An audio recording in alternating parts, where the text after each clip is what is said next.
Merci.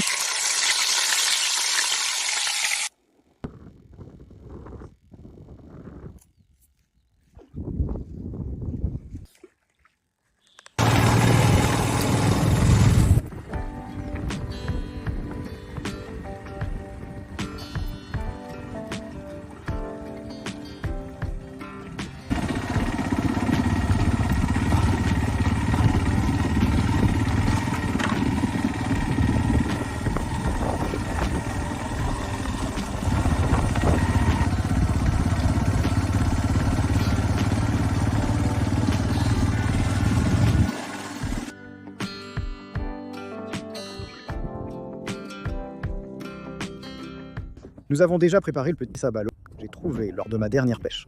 Et aujourd'hui, nous sommes venus voir si nous pouvons en trouver un autre. Un enduit qui traîne par ici, en surface, avec une bouée. On va d'abord lancer avec ça, pendant qu'on attrape des petites mojaras. On m'a dit qu'ils sont actifs, alors bon, voyons si on peut vous en montrer quelques-uns. Des mandus vite.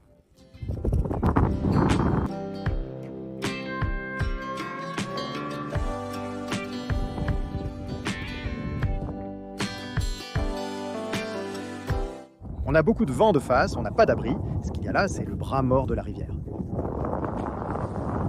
Alors, on va voir si on peut bien pêcher, sinon il faudra qu'on bouge. On va préparer le matériel.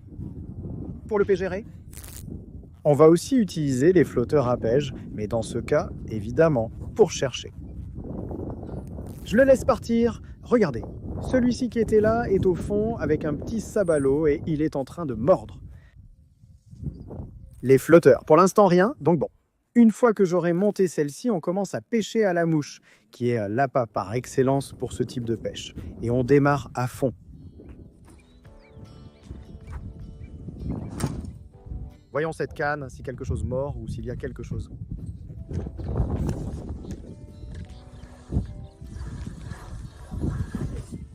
Ça ne mordait pas, c'est tout.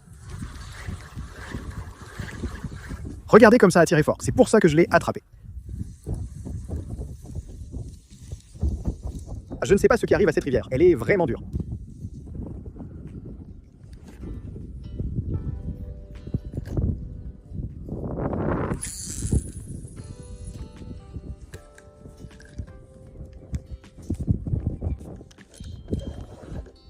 Bon, pendant que je démêlais la pêche, comment ça tire ça? Comment ça tire ça?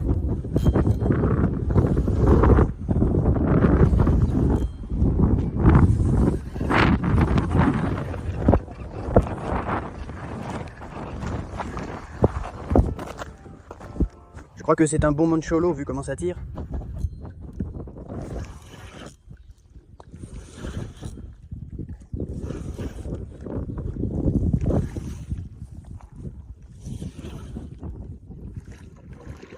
Allez. Oui, regardez ce petit mancholo. Pour commencer la pêche, les amis, pour démarrer la pêche, regardez le morceau de mancholo que j'ai sorti avec un petit sabalo. Hameçon pour lignes variées, avec plomb coulissant, comme je les monte toujours. Et ici, nous avons... On y va.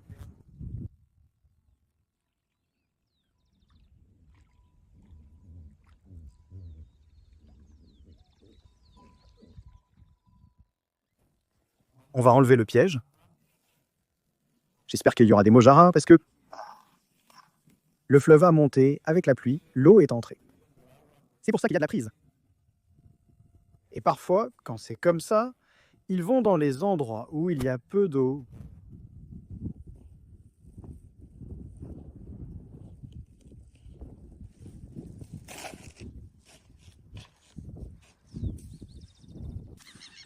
On va lancer celle-ci et après je vais en préparer une autre pour le fond parce que s'il y a de l'activité au fond, on va préparer un autre petit équipement pour le fond. Un peu de pain et on va lancer.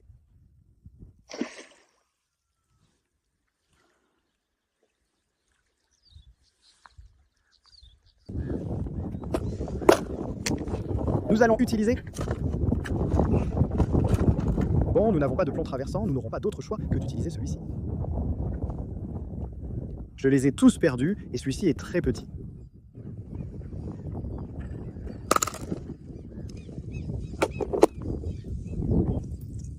Environ 1 mètre de nylon, celui-ci fait 0,40 de nylon. C'est 0,40. La première chose que nous allons faire, c'est la partie du dessus, là où va passer le petit plomb. Ou la partie du bas, c'est ce même.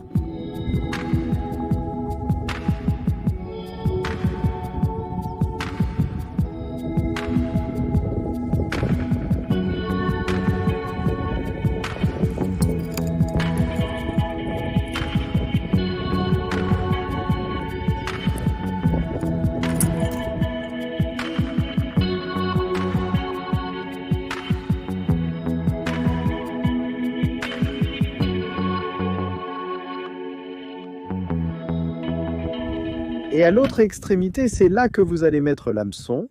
Ici, si vous voulez, vous pouvez ajouter un... Ou pas, c'est pour changer les hameçons. Moi, je vais en ajouter un pour voir s'il me le retire ou ce qu'il se passe. Alors, dans ce cas, pour ne pas avoir à couper tout le temps, on va mettre un petit crochet et selon le type de touche qu'on verra, on va varier. L'hameçon qu'on verra qui est bien... Ici, je fais un nœud coulant, je fais environ 4 tours là.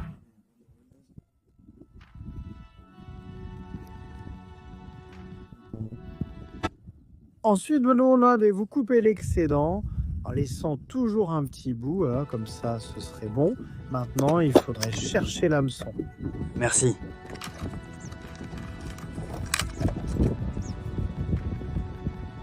C'est bon.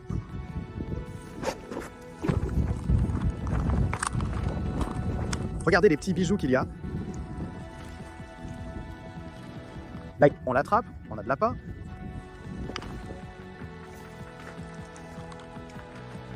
C'est bizarre.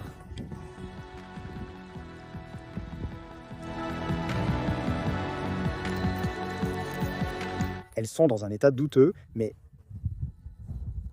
pour la jeter au poisson-chat, elles vont très bien.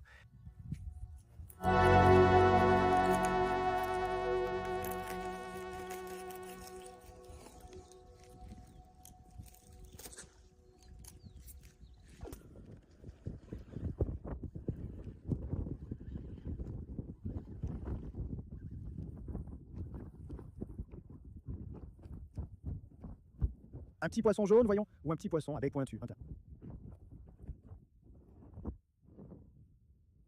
Petit poisson jaune.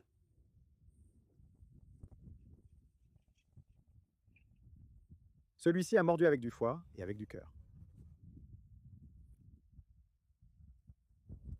On va juste le relâcher.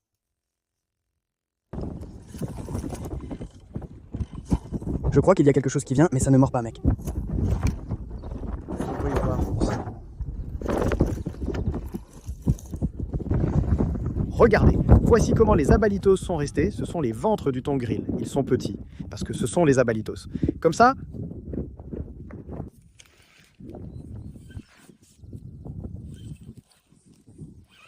quelque chose arrive, mais je l'ai accroché avec la... Il y a eu un autre beau moncholo, il s'est aussi accroché à la bouée.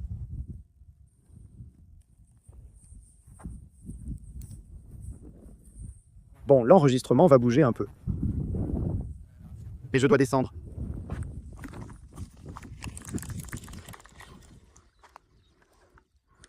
Ah, ce n'est pas un jaune.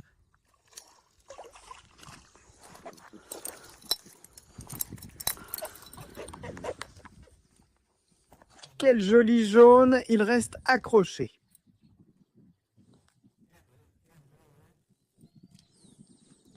C'est que j'ai sorti la bouée et j'ai utilisé cette canne pour monter une autre ligne de fond parce que ça mordait au fond. Alors, qu'est-ce qui s'est passé?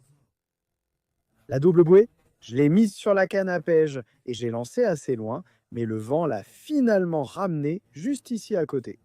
Bon, on va démêler ça et on continue. Regardez ce qu'est le jaune, le mont Cholo est déjà énorme.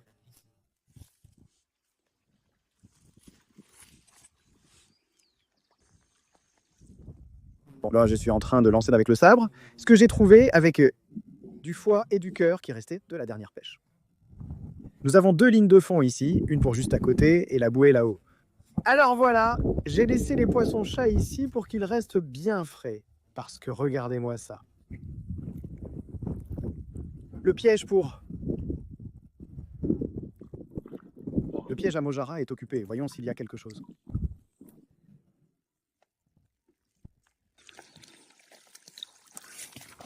Bon, 2 Mojara et un petit sabalo. Rien à dire. Celui-là a dû entrer sans le vouloir, qu'en dites-vous? Ou bien il mange du pain. Voyons ce qui mord avec la Mojara. Espérons que les petits Dorados n'attaquent sans passe, parce que j'en ai déjà perdu 2 avec la bouée, c'est-à-dire je n'avais même pas de touche, et quand je ramenais, ils frappaient là aussi. Moi j'appâte comme ça.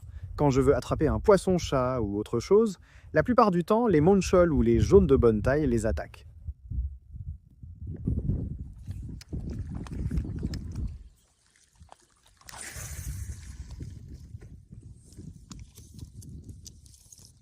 Je cherche s'il y a une grenouille ici dans la fissure.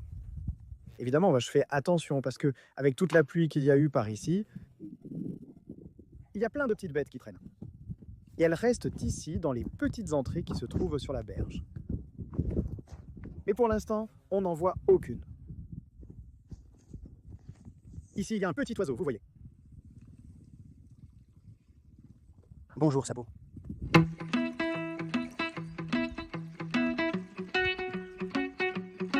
Je vous assure que cet endroit me donne une sensation que, à tout moment... Oups, regarde la canne.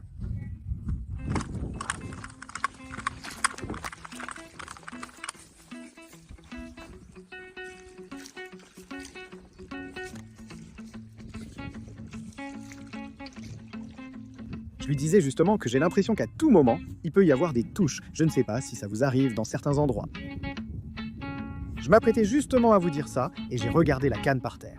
Et quand je suis allé voir, quelque chose s'était déjà échappé. Ça m'avait attaqué et j'ai raté la touche. Donc voilà, on va attendre un peu. Et je vous assure qu'il va encore sortir quelque chose avec l'histoire des Manduvis. Le vent me complique la tâche parce que les bouées. Mais bon, au pire, on va attendre que la soirée tombe un peu plus. Peut-être que le vent se calmera et on cherchera un meilleur endroit. Je viens d'ajouter une canne de fond, en plus avec une ligne coréenne. Parce que le problème avec les bouées, c'était inutile, ça ne marchait pas, ça finissait sur la côte. Donc bon, je suis venu préparer pour ça. Mais au final, il faut toujours avoir des variantes. Parce que la pêche, dans ce cas, m'a amené à devoir utiliser une autre méthode. Et bon, vous ne savez pas comment les lieux sont en train de mordre, c'est incroyable.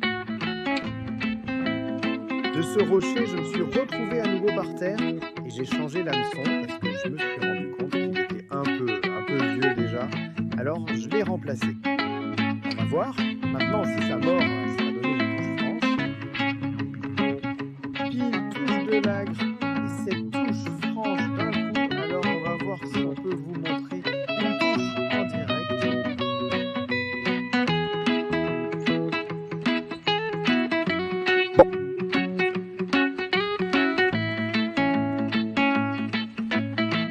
A touché la canne de la voiture.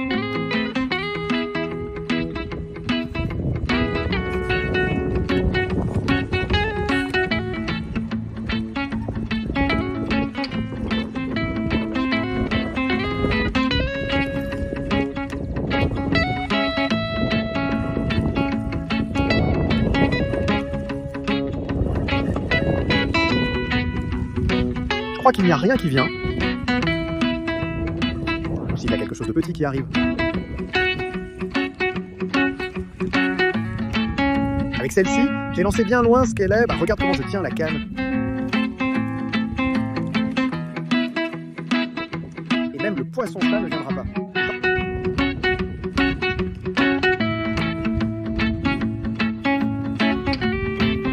Bon, regardez, je racontais justement ce que j'ai fait pour profiter de la pêche.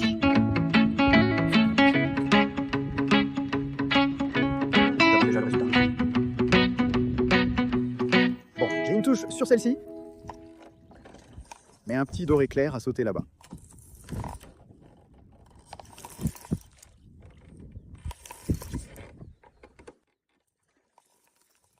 Vous savez ce que je vais faire? Je vais mettre une autre ligne coréenne sur l'autre canne pour chercher le poisson-chat, parce qu'il commence à faire chaud et qu'il s'active. Ces petits poissons.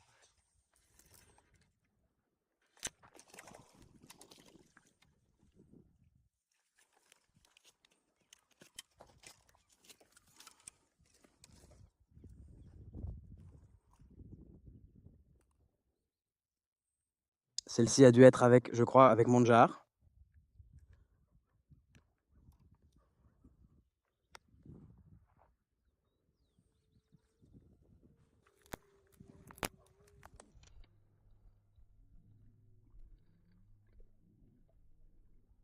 Merci.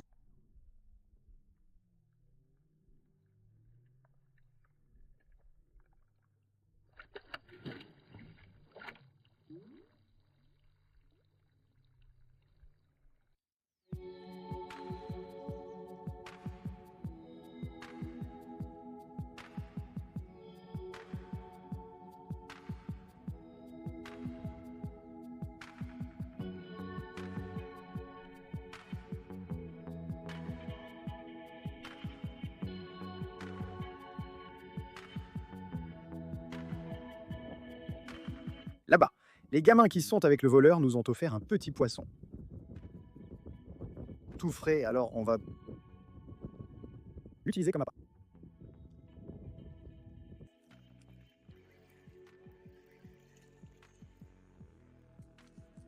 Bon. La pêche s'est complètement arrêtée à l'heure de la sieste. Et regardez, regardez.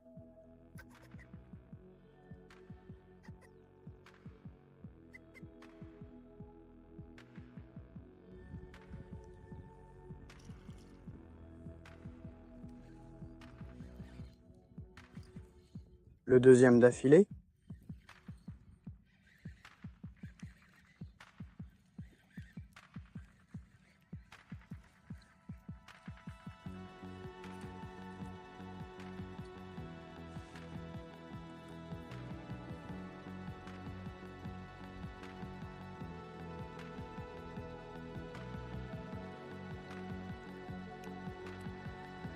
Je regrette de ne pas avoir apporté mon maté. Regardez comme c'est devenu beau, même le vent commençait à tomber. Donc on va attendre. Ce sont les mains à 4 heures. Vers 5 heures peut-être. On essayera avec la bouée pour voir si c'est possible.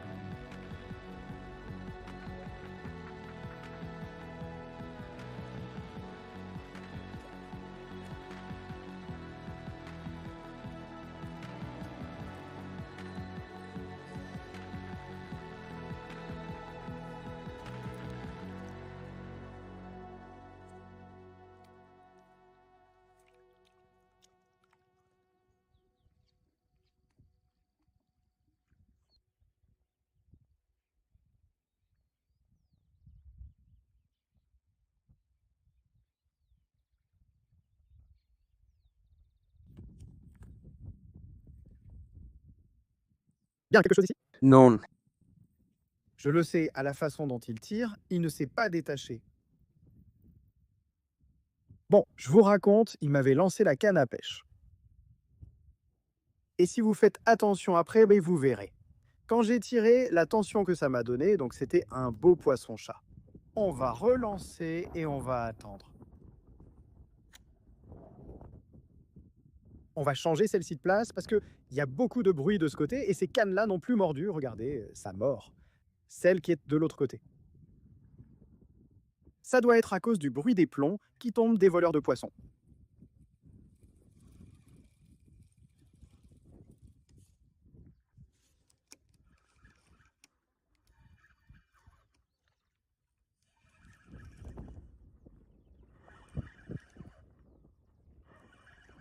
Là, il y a quelque chose qui arrive. Faune, non? Et en plus, l'autre ligne m'a accroché.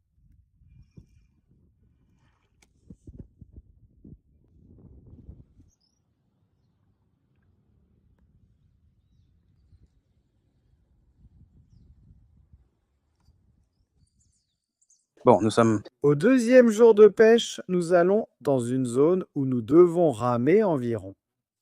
Maintenant, environ 300 mètres, ce serait juste en face des falaises que l'on voit de ce côté-là. C'est un endroit où il y a beaucoup de roches et je vais surtout essayer de voir si la brème mord. Bon, j'ai un appât assez varié et c'est un bel endroit. Donc dès que j'arrive, je vous partage ça parce que l'endroit est incroyable.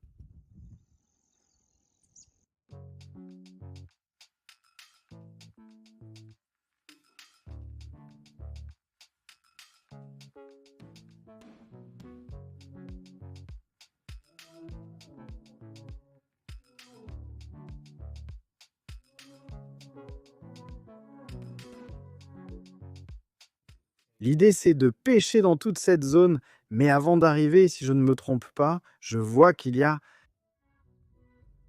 un filet maillant. J'espère que non, parce que dans ce cas-là, ça complique tout pour moi, parce que je dois remonter cette côte. Et la zone de pêche irait d'ici jusqu'à là-bas, après le petit arbre. Donc comme je vous le dis, j'espère que ce ne sera pas le cas, parce que ça va changer mes plans de pêche.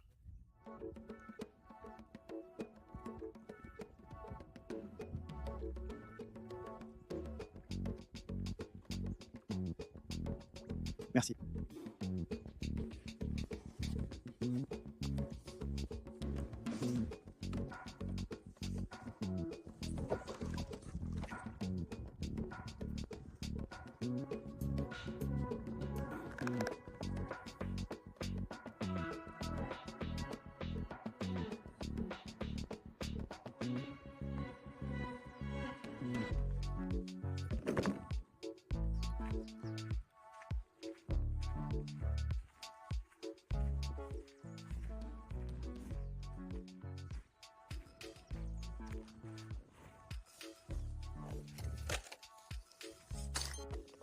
Bon, nous allons utiliser les lignes que nous avons utilisées lors de la pêche précédente. Petit plan coulissant. Hameçon pour la pêche variée. On lançait comme pour la variété. En gros, ensuite nous avons... J'avais oublié que je n'avais plus de plomb. Je suis revenu en reprendre dans la petite boîte. Donc je vais devoir faire attention au problème des accros. Ici j'en ai une autre. Celle-ci est au plutôt pour chercher des silures avec Moncholo plus en profondeur. Et ce qu'on va faire aussi, c'est essayer de la tester. Pour la boga, parce que j'ai apporté des appâts, j'ai apporté du foie, du cœur frais et... j'ai apporté un peu de gras aussi. Donc voilà, on va voir. De l'eau est entrée dans ma boîte et ces hameçons ont rouillé. Donc je pense que je vais devoir tout jeter. Même si la question du tranchant, ça va. C'est de la graisse du même cœur de bœuf, je l'ai découpé en petits carrés. Et je l'ai laissé reposer. Je dois attendre que le cœur soit congelé. Et ici, nous avons le foie, ici la poêle, et nous avons les silures que j'ai pêchées lors de la dernière sortie. J'ai aussi une pomme de terre là, donc bon, on va préparer une friture ici pendant qu'on attend que ça morde, que ça morde.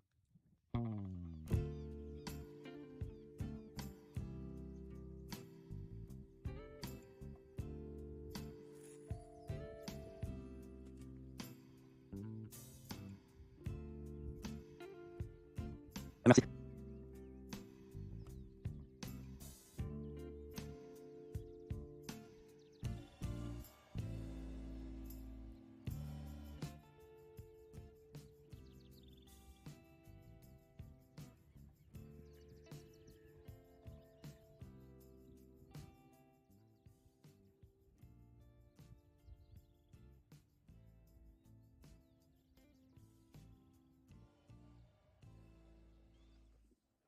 On va l'acheter dans la tarouge, j'ai apporté des verres, on va l'humidifier pendant qu'on lance la bouée pour appâter l'appât.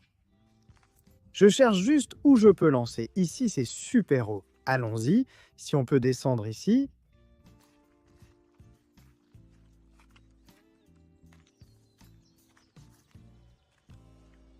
Je pense qu'ici... Oui. Juste une petite entrée d'eau, idéal pour la bouée. Ici, c'est idéal.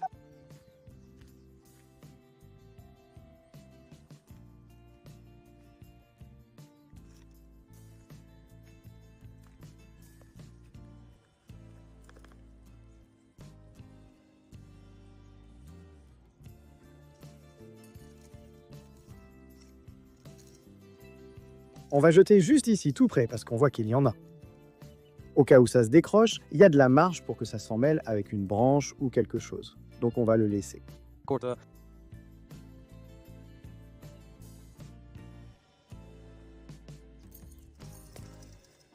Merci.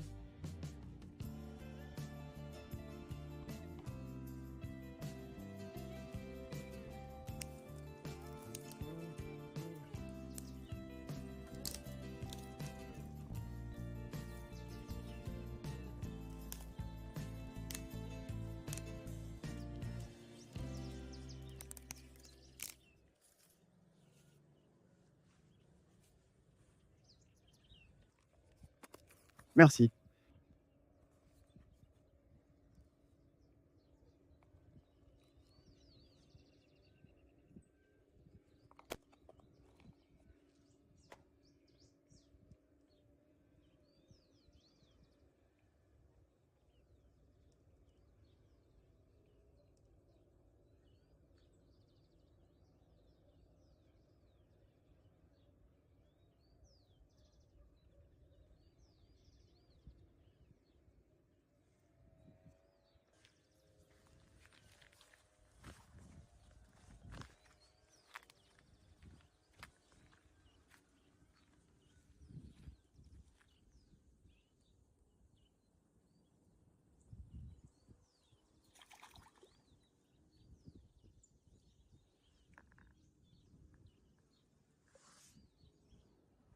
La recherche de bois de chauffage. Pour commencer à préparer petit à petit le repas. Pour l'instant, la pêche est maigre. L'eau coule, moi c'est étrange, parce que quand l'eau coule, en général, il y a toujours quelque chose qui sort. J'ai essayé d'attraper des perches, et non, même pas une touche de perche, seulement des petits poissons-chats s'accrochaient. Donc bon, je vais devoir attendre pendant qu'on fait ça. Après, bon, je vais sûrement essayer d'en attraper quelques-unes et de varier pour voir ce qu'on peut pêcher. Et enfin, après qu'on ait préparé le repas, on peut utiliser le kayak pour traverser de l'autre côté et essayer plus loin. Nous devons être à environ 15 ou 21 minutes de l'endroit où j'ai attrapé ces silures. Alors après avoir préparé le repas, nous allons emmener 2 équipements déjà prêts dans le kayak. Et nous irons de ce côté-là. Et je vais me placer juste en face de l'endroit où j'ai fait ma première pêche de silure. Comme ça, j'ai un lancer parfait et dégagé de ce côté. Je pourrais même peut-être pêcher avec un flotteur. Je ne sais pas, parce que, comme je vous le dis, l'eau coule, au-delà du vent, l'eau s'écoule. Mais bon, dans un moment, quand on aura fini ça, on ira de ce côté-là.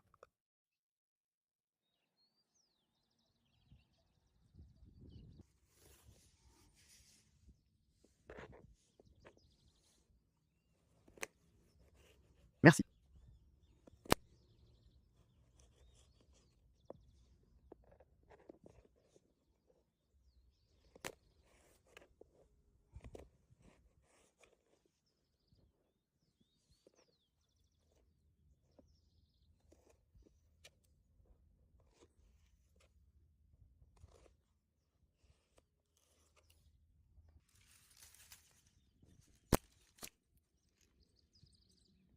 Merci.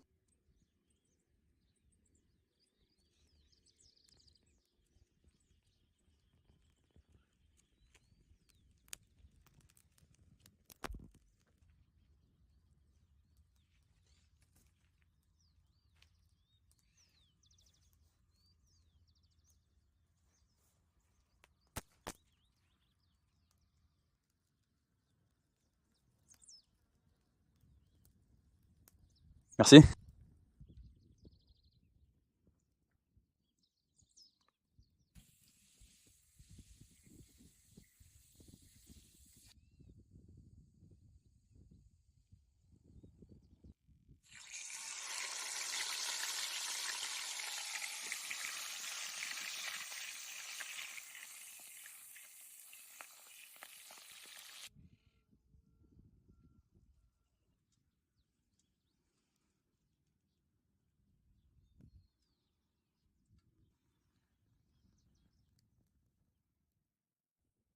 Eh bien, l'incontournable, le citron.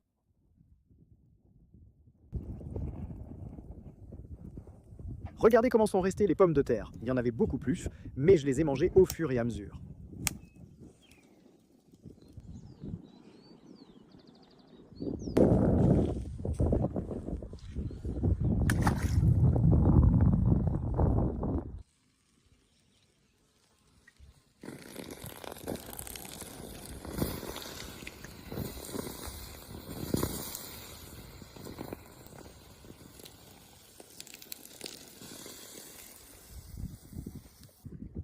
Bon, les amis, je pars déjà pour le lieu de pêche. Quant à la bouée que j'avais laissée, rien non plus. Et pour le reste du matériel, rien non plus. Donc, le mieux que je puisse faire, c'est de changer d'endroit, de varier et de voir si on peut avoir quelques touches de silure, comme ceux qu'on a trouvés les autres jours. Nous allons aller au même endroit, mais encore mieux, vous savez pourquoi? Parce que là où nous allons aller, c'est où exactement? Elle relie la partie du puits à l'entrée de la rivière Muerta, qui était l'endroit où les plus gros poissons viennent principalement chasser. Donc voilà, on y va par là. Dès que je suis arrivé, j'ai lancé les équipements. J'en ai 3 montés. J'ai celui-ci que je viens juste de récupérer parce qu'il s'était accroché dans le maillon qui était là en bas. Je l'ai retiré et bon, les autres sont là derrière, dans les trous à canne.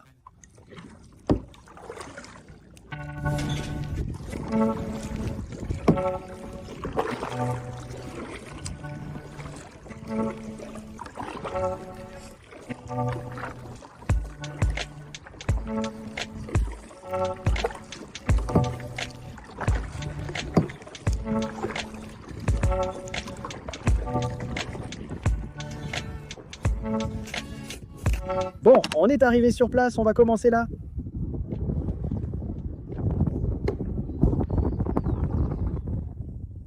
Ceci, c'est du cœur. On va commencer avec du cœur.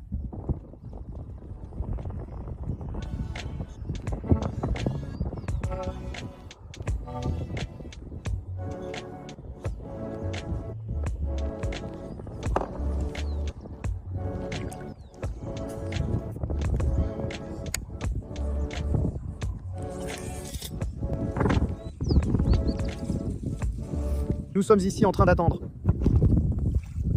La pêche a bien démarré, pareil.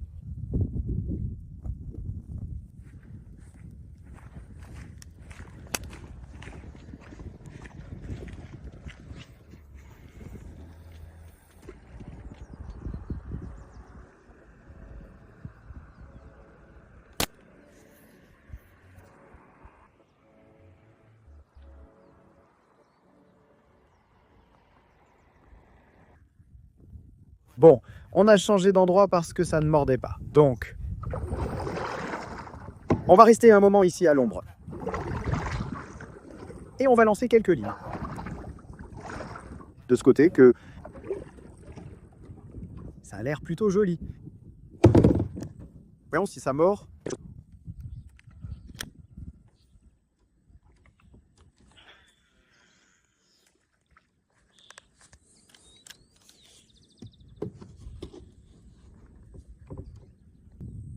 Cet endroit est magnifique. J'ai fait une session de pêche et cuisine ici il y a environ 1 mois, je crois, un peu plus d'1 mois ici. Mais le niveau était plus bas, c'est-à-dire que je pouvais marcher sur toute cette partie. Regardez, j'ai de l'ombre grâce à cet épineux, parce que j'ai le soleil dans le dos, et là où je pêchais, c'était là-bas au loin. Mais j'étais de l'autre côté, donc le soleil me tuait, et en plus, je n'avais même pas une seule touche. À cet endroit, bon, c'est généralement là qu'il y a des touches de bog, parce qu'il y a beaucoup de roches, et les escargots s'y accrochent, donc il y a toujours 1 ou 2 bogs qui mordent. On va attendre un peu pour voir si on a de la chance.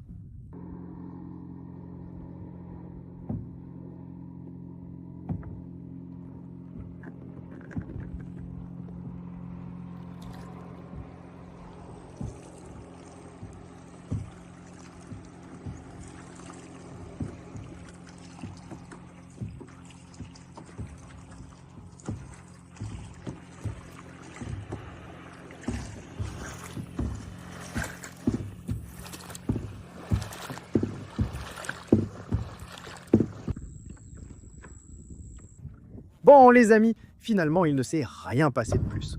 Donc, il ne nous reste plus qu'à partir. Eh bien, on se revoit la prochaine fois. Merci d'avoir regardé et d'en faire partie.